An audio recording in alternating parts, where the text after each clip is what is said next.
What is routing in Web API? Routing is the mechanism of pattern matching.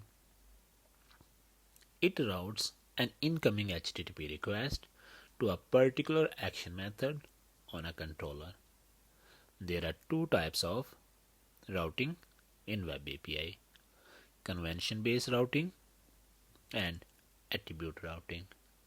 In the convention-based routing, Web API uses route templates to determine which controller and action method to execute.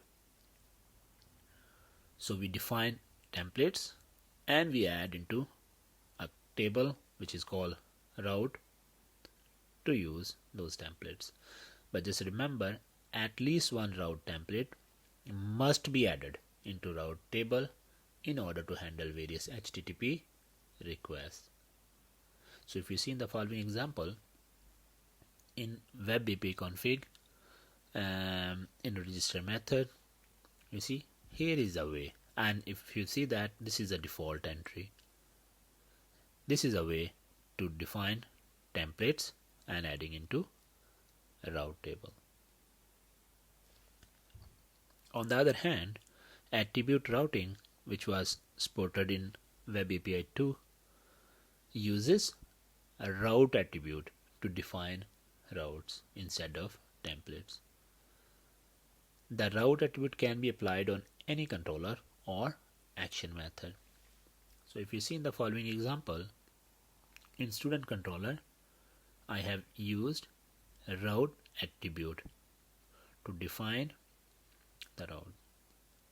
And as I said, we can define or we can use that route table at controller level as well. So instead of this one, we can use here as well.